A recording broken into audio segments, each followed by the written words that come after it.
Welcome to Esther worship channel.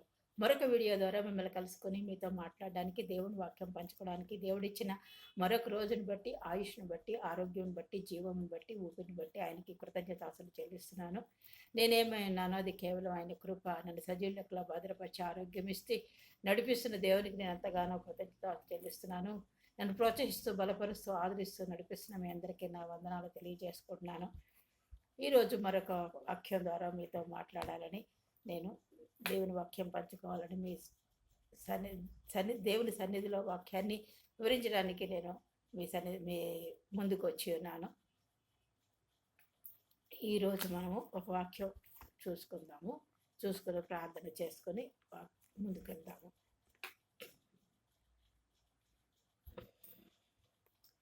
యోవేలు గ్రంథము 2వ అధ్యాయము 25 వచనాల నుంచి 21 నుంచి చూసుకున్నా సరే, కానీ మీరు కడుపారా తిని తృప్తి పొంది మీ కొరకు ఇంత కార్యములు జరిగించిన మీ దేవుడైన యెహోవా నామము స్తుతించినట్లు నేను పంపిన మిడతలను, గొంగళి పురుగులను, పసర పురుగులను, చీడ పురుగులను నా మహాసైన్యం తినివేసిన సంవత్సరంలో పంటను మీకు మరలనెత్తును. నా జనులకి అన్నిటికీ సిగ్గునందరం. మనం ఏమేమి పోగొట్టుకున్నామో అవన్నీ దేవుడు ఇస్తాడని, మన సిగ్గుపడకుండా చేస్తాడని దేవుని వాక్యం యోవేలు గ్రంథం ద్వారా మనకి తెలియచేస్తుంది. చిన్న ప్రార్థన చేసుకుందాం. అత్యంత మహాపరిశుద్ధులను, ప్రేమామయుడు, కృపామయుడు, దయామయుడు అనే ప్రభా, మీ అప్రంజి పాదములకు లెక్కలేని స్తుతులు, స్తోత్రాలు, వందనాలు చెల్లించుకుంటూ నీ పాద సన్నిధానికి వచ్చినాం నాయనా. మరి నా ప్రభా, ఈరోజు మీరు మా వాక్యంతో మాతో మాట్లాడి నేను వివరించటకు నాకు జ్ఞానం సరిపోదు నాయన. మీ ఆత్మ నడిపింపు దయచేసి మీరు మాతో మాట్లాడి మమ్మల్ని విశ్వాస జీవితంలో ఇంకలో స్థిరవుగా, బలవుగా ముందుకు సాగిపోయే కృపని గురించి మీరే సహాయం చేసి మహింపదమని మీ ప్రియకుమారుడు రక్షకుడినైన యేసుక్రీస్తు వారి పుణ్యపాదాలు పట్టుకుని అతి బిక్కులైన గేడుకొచ్చిన తండ్రి, ఆమేన్. యోవేలు అంటే యెహోవాయే దేవుడని అర్థం. యోవేలు అంటే యెహోవాయే దేవుడని అర్థం. యోవేలు గ్రంథం పాత నిబంధనలోని ఇదొక మరి చిన్న పుస్తకం. నహూములాగే ఇది ఒక చిన్న పుస్తకం. ఈ పుస్తకం యోవేలు ప్రవక్త ద్వారా రచింపబడింది. యోవేలు ఇతను పెతూయేలు కుమారుడు. ఈయన యెహోవాకు పరిచర్య చేసేవాడు మాట. అప్పుడు దేశము అంతా పాడైపోయిందంట. పొలాలు నాశనం అయిపోయాయి, పంటలు పండటం లేదు, ధాన్యము పాడైపోయింది, ద్రాక్షారసము లేకపోయింది, ఏ పంటలు పంటలేదు, భూమి అంగలారుస్తోందంట. దేశమంతా అంగలారుస్తుంది. దేశంలోని ప్రజలందరూ, దేశం అంగలార్చడం అంటే దేశంలోని ప్రజలందరూ అంగలారుస్తున్నారు.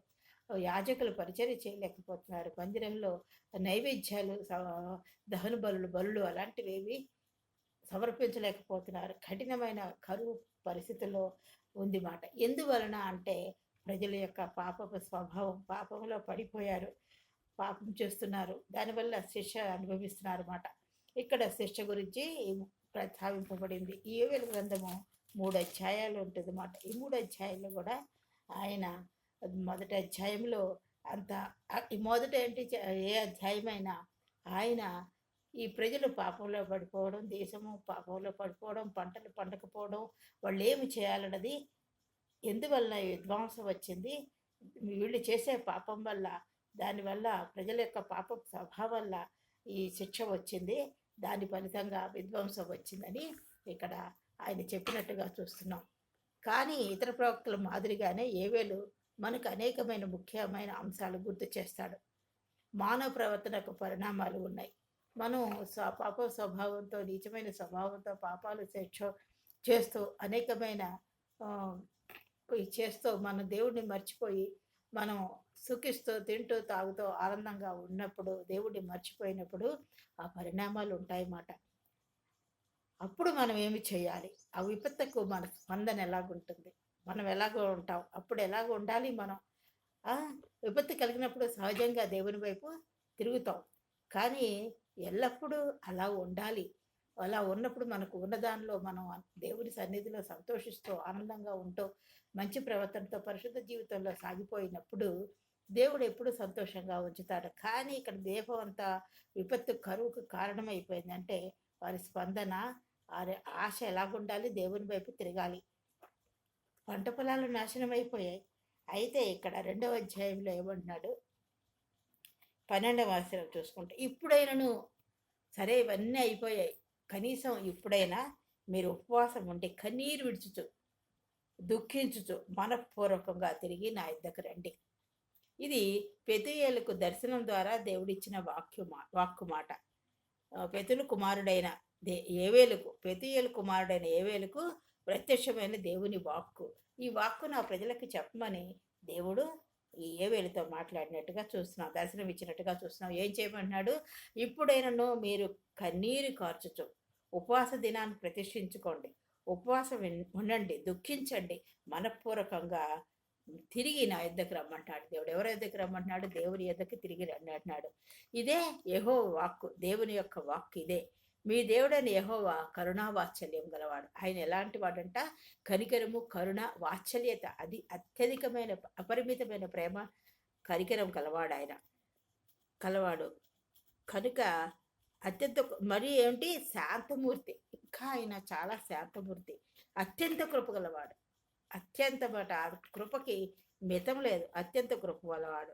కాబట్టి తాను ఏది కీడు చేయాలనుకున్నాడో అది చేయక పశ్చాత్తాపము పడతాడట. ఆయన దేవుడే పశ్చాత్తాపడతాడట. కీడు చేయాలనుకున్న దాన్ని చేయక పశ్చాత్తాపడి పడును గనుక పశ్చాత్తాపడతాడు. ఎలాగా? మీరు కన్నీరు విడుచుతూ ప్రార్థన చేస్తూ మనఃపూర్వకంగా పశ్చాత్తాపడినప్పుడు ఆయన శాంతమూర్తి, కరుణావాత్సల్యత గలవాడు, అత్యంత కృప గలవాడు. కాబట్టి తాను కీడు చేయాలి, దేశానికి ప్రజలకు అనుకున్న కీడు చేయక ఆయన పశ్చాత్తాపడతాట. అయ్యో నేను ఇంత కీడు చేయాలనుకున్నానే, ఈ ప్రజలను నశింప చేయాలనుకున్నానే అని పశ్చాత్తాపడతాడు. కనుక ఏం చింపుకోవాలంటే మీ వస్త్రములను కాక మీ హృదయాలు చింపుకోవాలి. వస్త్రాలు వస్త్రాల గురించి కాదు, వస్త్రాలు ఏదో తెల్ల బట్టలు కట్టుకుని గోరుబట్ట కట్టుకొని మనం అంగలార్చడం కాదు, కానీ ఎలాగ అంగలార్చాలట? హృదయంలో ఉన్న ఆ పాపపు స్వభావం ఏమేమి చేశారో అవన్నీ కూడా దేవుని సన్నిధిలో కుమ్మరించి కన్నీరు ఖర్చు మనఃపూర్వకంగా ప్రార్థన చేయమని దేవుడు వాక్కు ఏవేళ ద్వారా వాళ్ళకు ప్రకటించబడింది. అప్పుడట ఒకవేళ ఆయన మనసు త్రిప్పుకొని పశ్చాత్తాపడి మీ దేవుడైన యెహోవాకు తగిన నైవేద్యమును పానార్పణమును మీ దీవెనలు అనుగ్రహించరని, మీ దేవుడైన యెహోవాకు తగిన నైవేద్యములను పానార్పణమును మీకు దీవెనలుగా అనుగ్రహింపడను అని చెప్తున్నాడు. ఏమంటే మీరు ఏమేమి ప్రార్థన చేస్తారో అవన్నీ దీవెనలుగా, ఏమి నైవేద్యాలు సమర్పిస్తారో, పానార్పణంగా పోస్తారో, మీ హృదయాలు కుమ్మరిస్తారో, అప్పుడు అవన్నీ మీకు దీవెనలుగా ఉండి ఆయన ఆశీర్వాదాలు అనుగ్రహిస్తాడని ప్రవక్త ఏవేల ద్వారా ప్రజలకు ప్రకటింపబడింది మాట. అప్పుడంట అలాగ ఆయన ఏమేమి దీవెనలు అనుగ్రహిస్తాడంటే ఆ దేశము అప్పుడు అంట సియోను జనులారా ఉత్సహించండి, సంతోషించండి, మీ దేవుడైన యెహోవా యందు సంతోషించండి. తన నీతిని బట్టి ఆయన తొలకరి వారను కడవరి వారను కురిపిస్తాడట. క్రొత్త ధాన్య రాశితో నింపుతాట, ధాన్యంతో నింపుతాట. క్రొత్త ద్రాక్షారసమును, క్రొత్త తైలమును గానుగులుగా పైకి పొర్లి పారుతాయట. పైకి గానుగులకు పైగా పొర్లి పారుతుందట. అప్పుడు ఆ ప్రజలతో చెలవిస్తున్న మాట, మీరు కడుపారా తిని తృప్తి పొంది మీ కొరకు వింత కార్యములు జరిగించిన, అద్భుత కార్యాలు చేసిన మీ దేవుడైన యెహోవా నామమును స్తుతించినట్లు ఆయన పంపిన మిడతలు, మొదటి వచనంలో మిడతలు విడిచిన దాన్ని పసర పురుగులు తినివేసి ఉన్నవి, పసర పురుగులు తినివేసిన, చీడ పురుగులు తినివేసినది, ఇవన్నీ గొంగళి పురుగులు విడిచిన దాన్ని మిడతలు తినివేసి ఉన్నవి ఉంటుంది. అలాగా అవన్నీ నాశనమైన పంట పొలాలని ఆయన సమృద్ధిగా చేసి గానుగులు పైగా పొర్లేలా ద్రాక్షారసమును కొత్త తైలమును ఆయన కృమ్మరించి వాళ్ళకి పొర్లి పారేలా చేసి వాళ్ళని ఆశీర్వదిస్తారని దేవుని వాక్యం సెలవిస్తోంది. ఆ జనుడికి అన్నిటికీ సిగ్గుపడరు. మీరు ఇప్పుడు అవమానం పొందారు, సిగ్గు పొందారు, పాపము చేశారని అనేక విధాలుగా మీరు సిగ్గుపడి అవమానం పొందుతున్నారు. ఇక మీట నేను మిమ్మల్ని సిగ్గుపడనివ్వను అని దేవుని వాక్యం సెలవిస్తోంది. మరి ఆ ప్రజలకే కాదు, ఈరోజు నీతో నాతో దేవుడు మాట్లాడుతున్నాడు. మనం సంవత్సరాలు పోగొట్టుకున్నామేమో, అనేకమైన సంవత్సరాలు ఎన్నో గతించిపోయాయి, మనకు ఆశీర్వాదం రాలేదేమో, కరువులో, శోధనలో, బాధలో, ఇబ్బందుల్లో ఉన్నామేమో, దాని నుండి దేవుడు విడిపిస్తాడని మాట్లాడుతున్నాడు. మిడతలు, చెడుపురుగులు, పసరపురుగులు తినివేసిన అంటే ఆర్థికంగా ఉద్యోగాల విషయంలో గానీ, సరైన ఉద్యోగాలు లేక మరి అనేక విధాలుగా చిన్న చిన్న ఉద్యోగాలు చేసుకోవడం సరిపోయి జీతాలతో ఎన్నో విధాలుగా మనం ఆర్థికంగా నష్టపోయామేమో, అనేక మంది మోసం చేశారేమో, ఇది చేస్తే వ్యాపార రీత్యా ఇది చేస్తే నీకు లాభం వస్తుంది, అది చేస్తే లాభం వస్తుంది, ఇందులో ఆశీర్వదింపబడతావు, అందులో ఆశీర్వదింపబడతావు అని చెప్పినప్పుడు మనం మోసపోయామేమో.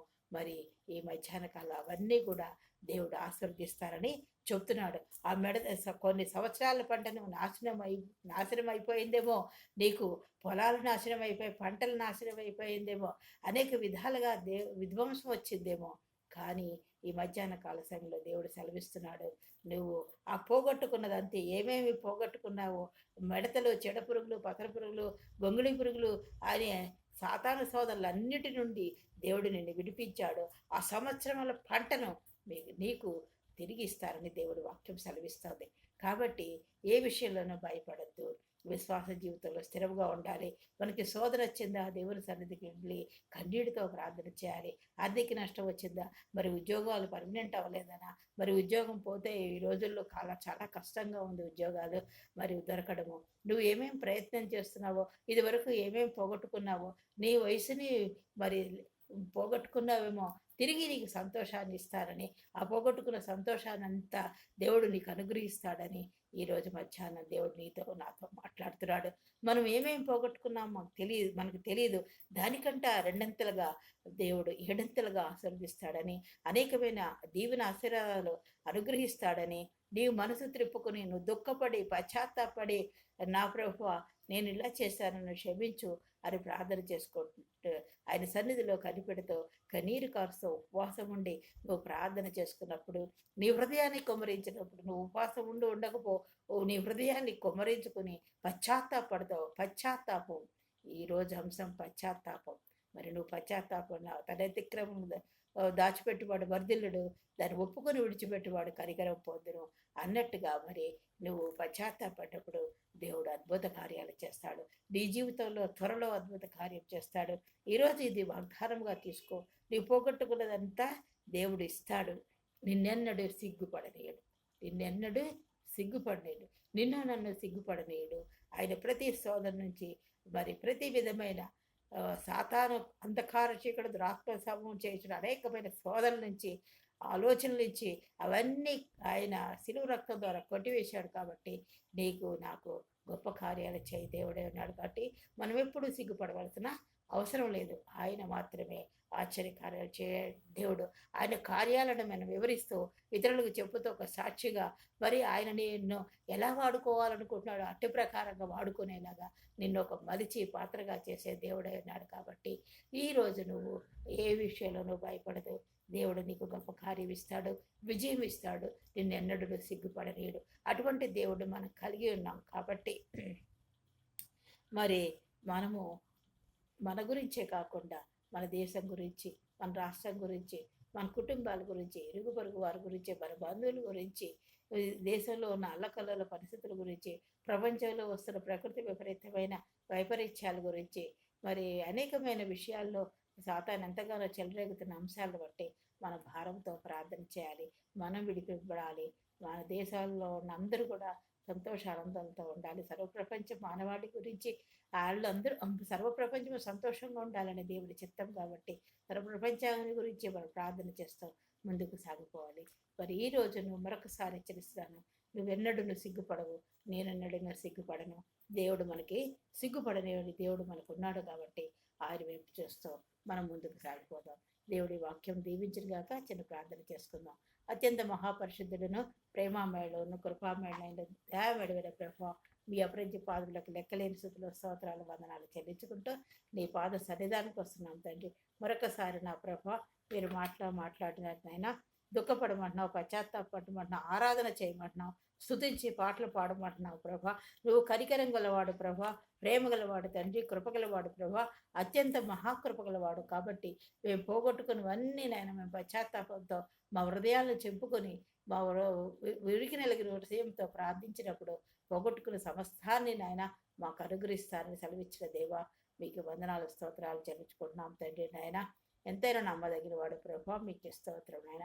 కన్నీరు కార్చి ఉపవాసం ఉండి కనికరం చూపే దేవుడు కాబట్టి మీ కనికరం గురించి మేము ప్రార్థన చేసినప్పుడు మీరు గొప్ప కార్యాలు చేయగల దేవుడు కాబట్టి అటువంటి విశ్వాస జీవితంలో మేము ముందుకు సాగిపోయి మేమేమేమి ఆశపడుతున్నామో, ఏమి పోగొట్టుకున్నాము, ఏమి నష్టపోయామో నా ప్రభా, సమయమా, కాలమా, పరిశుద్ధత, మరి ప్రార్థనా జీవితమా, ఆత్మీయ జీవితమా, ఈ లోక సంబంధమైన ఆశీర్వాదాల, వీటన్నిటిలో నాయన మేము పోగొట్టుకుని ఏవి ఉన్నప్పటికీ సమస్తాన్ని మీరు అనుగ్రహించి మమ్మల్ని సిగ్గుపడని దేవుడు కాబట్టి మీ వైపు చూస్తూ నాయన ప్రార్థనా జీవితంలో, విశ్వాస జీవితంలో ముందుకు సాగిపోయే కృపను అనుగ్రహించి మీరే సహాయం చేయమని, నాకు ఇచ్చిన మరొక దినాన్ని బట్టి, మరొక వీడియో చేయడానికి నాయన మీ నడిపింపుని బట్టి, మీ ఆత్మ నడిపింపుని బట్టి, మీరు ఇచ్చిన ఆరోగ్యం బట్టి, ఆయుష్ను బట్టి, జీవమును బట్టి, ఊపిరిని బట్టి మీకే కృతజ్ఞతాస్తులు చెల్లిస్తూ మీ ప్రియకుమారుడు రక్షకుడైన యేసుక్రీస్తు వారికి నీ పదాలు పట్టుకుని అతిమిక్కులైన గేరికి వచ్చినాం తండ్రి. ఆమేన్.